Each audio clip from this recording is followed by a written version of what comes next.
des déclarations qui tentaient tantôt vers de la coloration régionale, ceci, cela. Bref, ensuite, la deuxième stratégie était de passer par les fibres religieux.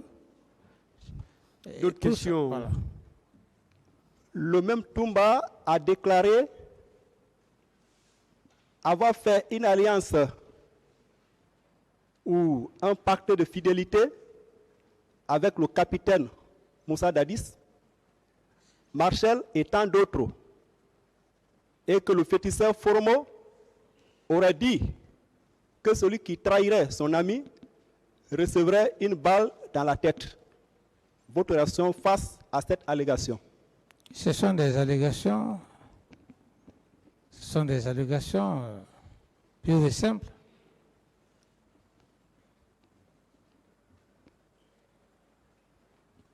Commandant Toumba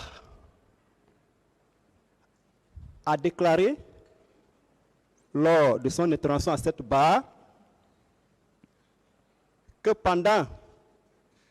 après dimanche, le premier trimestre de l'avènement du CNDD, il aurait été écarté, mal récompensé par le président Dadis au profit de ses proches. Bon, comme je dis, tout ça, c'est pas vrai, c'est une stratégie pour se trouver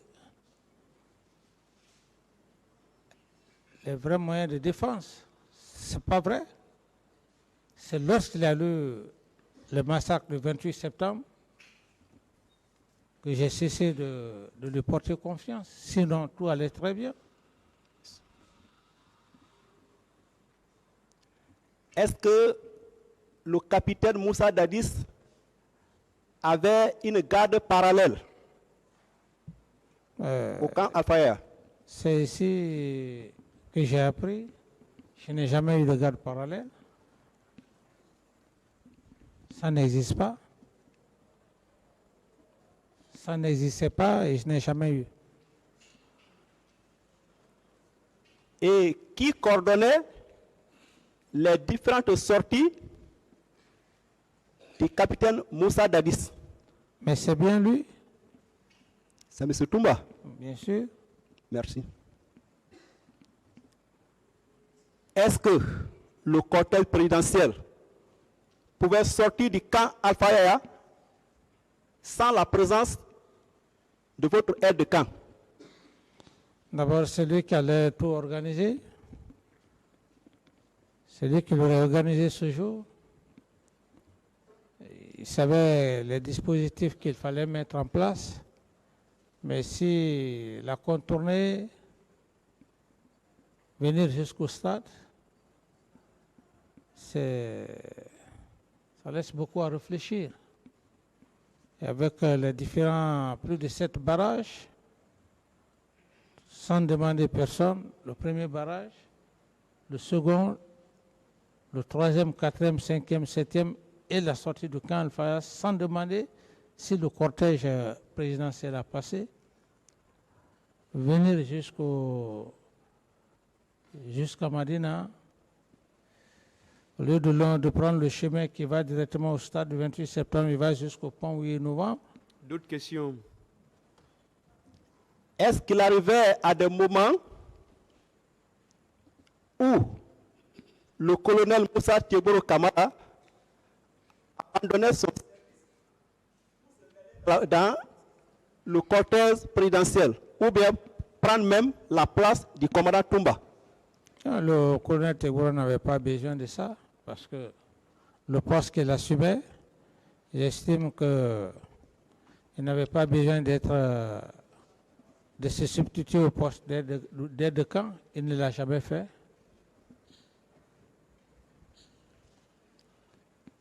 En votre qualité de président du CNDD d'alors, dites-nous, le colonel Moussa Tieboro Kamara et ses hommes portaient quelle couleur de béret? C'est le béret vert. Béret vert. Oui. Merci. Et quand vous avez appris que votre aide de camp, Toumba, était parti au stade, parce que vous avez été informé par feu Joseph Makambo, qui se serait rendu au stade. À son retour, est-ce que vous lui aviez demandé les raisons ou les motifs de sa présence au stade? Oui, il a donné des raisons qui n'étaient pas très fondées. Et lorsque je l'ai demandé, il parlait qu'il était parti pour sauver les leaders. Est-ce qu'en réalité c'était sa mission? Est-ce que c'est son rôle?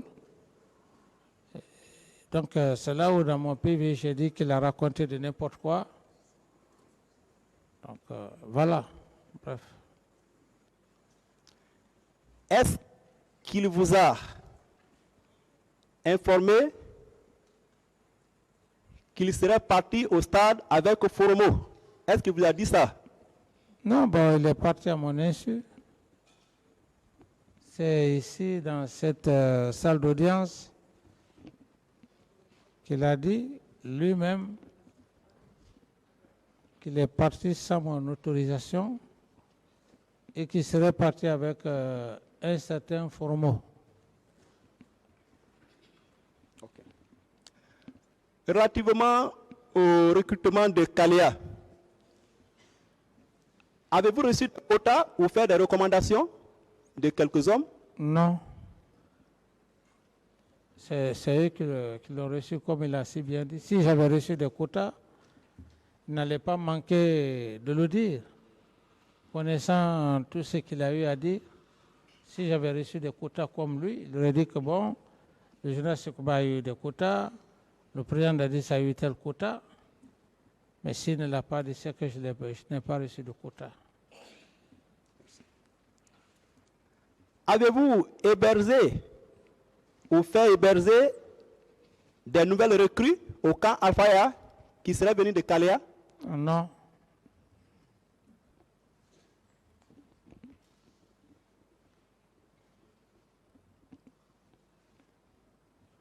Commandant Toumba a déclaré à cette barre que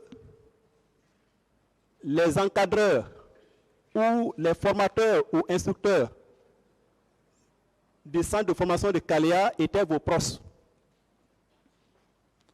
Bon, c'est pour tout ça. Tout ça, j'ai dit que c'est des allégations. Est-ce que les formateurs ou les encadreurs de ce centre d'alors vous rendaient directement compte? Est-ce qu'ils rendaient directement compte au président ou au capitaine Moussa Dadis Kamara? D'abord, je ne connaissais pas les encadreurs et même M. Bienvenu,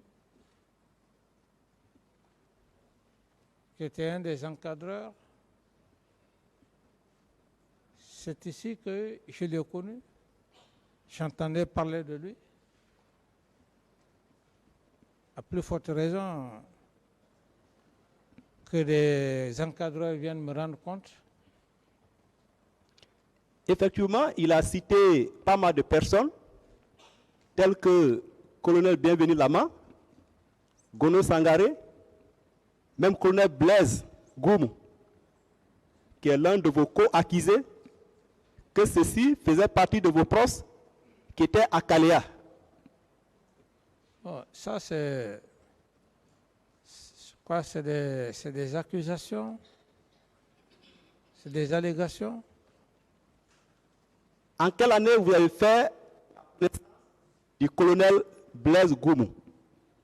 C'est ici que j'ai fait la connaissance du colonel Blaise. Et ensuite, je le connais en même temps très profondément, là où nous y sommes.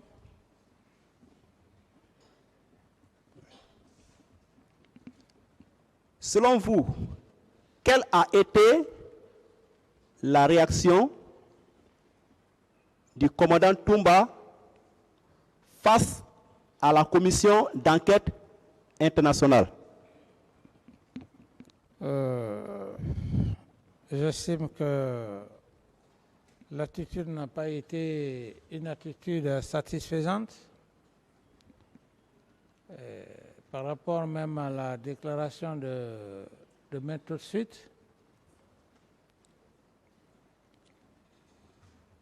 Okay. Aviez-vous convoqué ou tenu une réunion préparatoire aux événements du 28 septembre à dessein d'empêcher ou de réprimer la manifestation? Non, non. Merci. Confirmez-vous avoir donné des instructions au chef d'état-major général des armées d'alors de bien vouloir maintenir les militaires dans les casernes, excepté la police et la gendarmerie nationale pour les opérations de maintien d'ordre?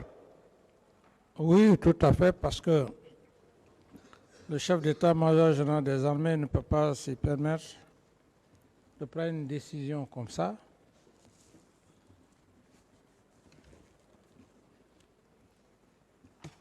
Et lors de la narration de sa version des faits à cette barre, votre aide de camp a déclaré qu'en plus d'être votre aide de camp d'alors, qu'il était votre conseiller spirituel. Bon, ça c'est des formes c'est des allégations. À partir du moment où vous aviez saisi immédiatement, après les massacres du 28 septembre, le Conseil de sécurité des Nations Unies pour la constitution d'une commission d'enquête internationale et créer une commission d'enquête nationale et même donner des instructions à votre ministre de la Santé d'alors pour la prise en charge des blessés, est-ce que vous pourriez parallèlement à ces actes concrets envisager ou entreprendre d'arrêter encore M. Toumba? Non, je ne pouvais le faire. Okay.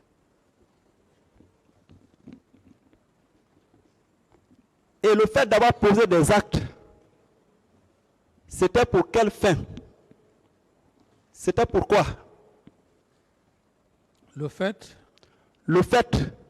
d'avoir saisi immédiatement le Conseil de sécurité des Nations Unies pour la constitution d'une commission d'enquête internationale, d'avoir créé une commission d'enquête nationale, d'avoir donné des instructions pour prendre en charge les blessés.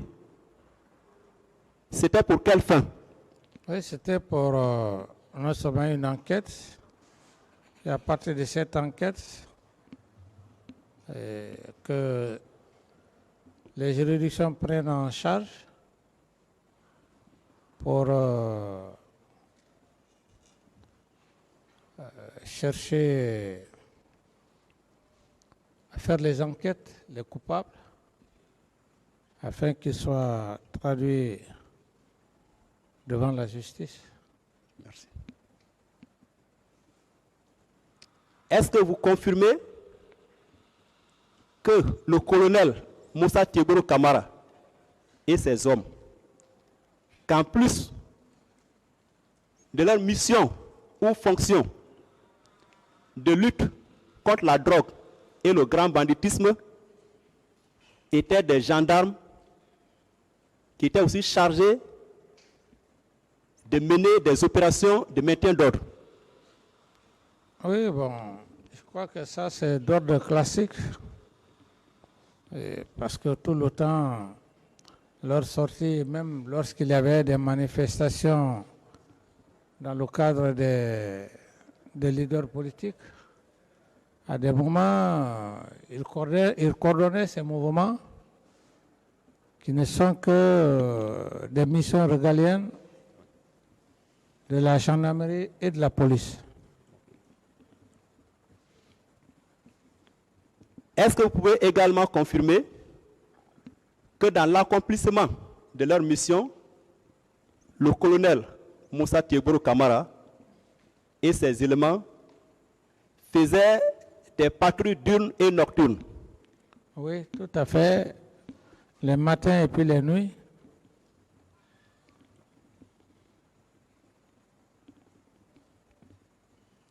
Et quand est-ce vous vous êtes rendu compte ou vous avez compris que les événements du 28 septembre étaient un complot savamment planifié contre vous?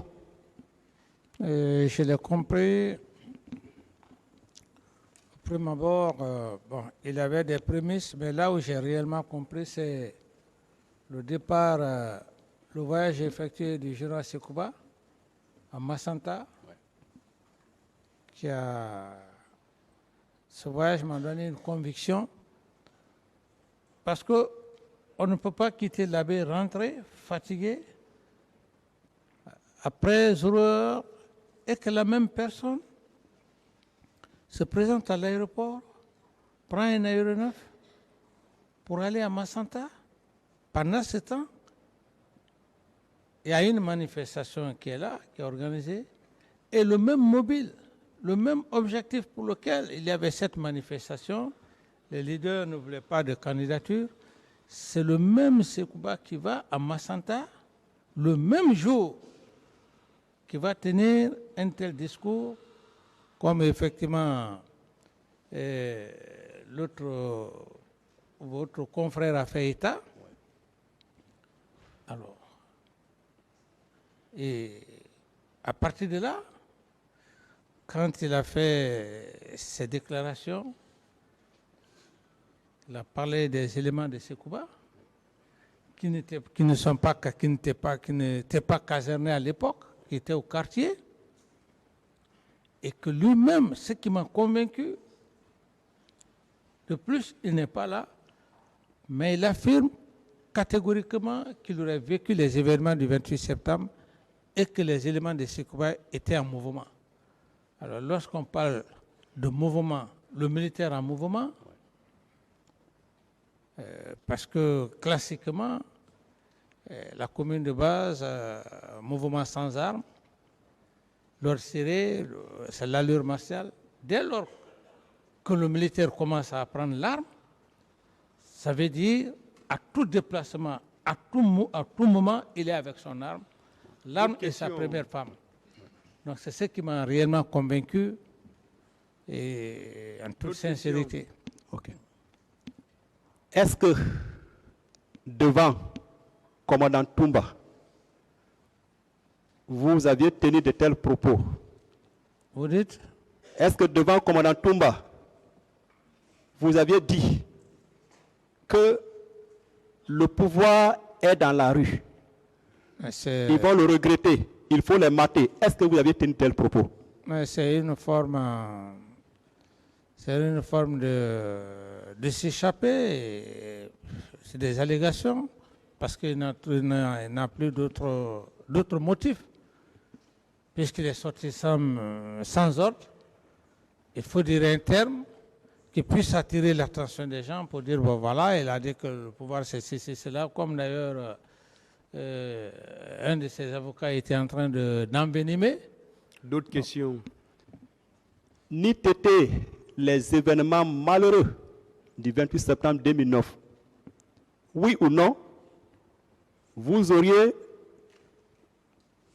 organisé les élections et donné le pouvoir au civil le plus méritant? Mais c'est ce qui était d'ailleurs dans l'agenda.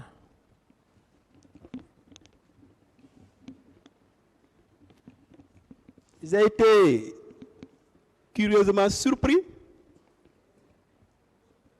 d'entendre commandant Toumba dire que le fait d'avoir tenté de vous assassiner constitue pour lui une légitime défense. Alors qu'en droit, pour qu'on parle de légitime défense, il faut qu'il ait une attaque imminente, une agression. Donc, la légitime défense suppose la réplique à une attaque. Et en qualifiant ces actes de légitime défense, dites-nous, qu'avez-vous fait à votre aide de camp pour qu'il réplique de la sorte? Bon, comme je l'ai dit que je ne voulais pas trop parler de ça, parce que c'est un autre... Parce qu'il prend ça comme un moyen de défense aussi. Oui, bon, comme vous le définissez. Posez d'autres questions.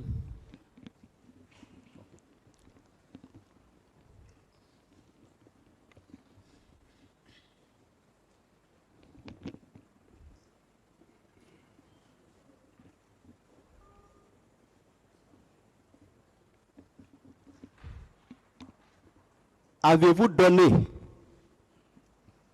des instructions à l'administrateur du stade du 28 septembre pour pouvoir effectuer des travaux pour faire disparaître les traces des massacres? Non, absolument pas. Je ne l'avais même d'ailleurs pas vu.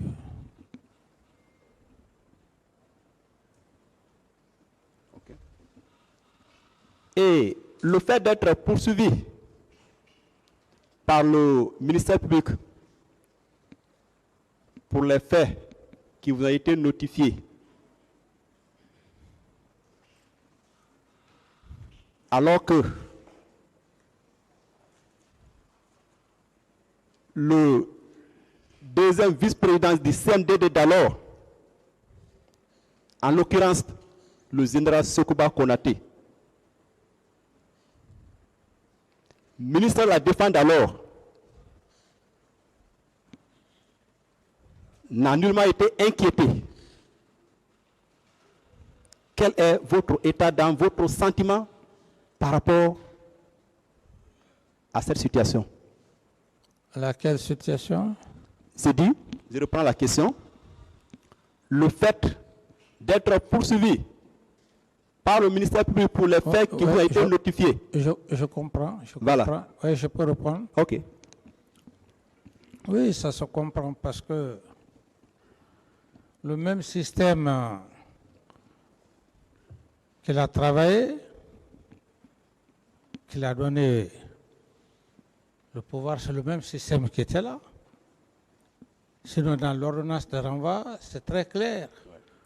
Mais est-ce qu'il fallait le poursuivre du moment qu'ils ont fait les choses ensemble? C'est pour ça qu'il a été soustrait. Ça se comprend. Parce que vous ne pouvez pas comploter ensemble et que par après, vous essayez de prendre celui qui a fait le travail, vous le mettez devant le tribunal comme je suis là. Mais si c'est le cas, mais la personne va dénoncer. C'est la raison. Et ça, même, je n'accuse même pas la justice pour ça. Parce qu'il faut être objectif. C'est aujourd'hui qui est arrivé. À un moment donné, même la justice ne pouvait rien. Personne ne pouvait rien. Il faut qu'on soit honnête. Moi, je ne veux pas, comment dirais-je, le traitement, c'était... Et d'ailleurs, la chance même que j'ai eue, c'est parce que dans mon PV même, les juges d'instruction ont été très sincères. Ce que je fais à Ouagadougou, avec mon avocat, c'est ce que j'ai revu. Autrement, on aurait même changé le contenu. Ce ne serait pas la faute de ces juges d'instruction. D'autres questions? Et ils ont été également surpris d'entendre M. Cécile Raphaël Haba dire que vous étiez parti à l'abbé dans un cortège et vous êtes retourné en rang dispersé. Bon, c'est Raphaël, comme je l'ai dit tantôt, c'est ici que j'ai fait la connaissance de Cécile Raphaël en toute sincérité. S'il est parti à l'abbé, je ne le connaissais pas d'abord. C'est ici que j'ai fait sa connaissance. Okay. Donc ce qu'il a dit, il n'est pas venu dans le même véhicule que nous. C'est quoi? Tout m'a dit quitter, oui. Le chauffeur et moi. Ma dernière question. Est-ce que c'est le capitaine Moussa Dadis Camara qui avait mis du gasoil dans sa propre voiture en lieu et place de l'essence? Ah, mais ce sont des allégations, maître. Vous savez, ce sont des manières de faire, de changer les choses en réalité. Sinon, comment est-ce que moi je peux aller prendre la pompe, je ne sais même pas comment on peut pomper, aller mettre, non, ça c'est des allégations, pures et simples. Merci. Monsieur le Président, je vous remercie de m'avoir donné la parole. Merci. L'audience est suspendue.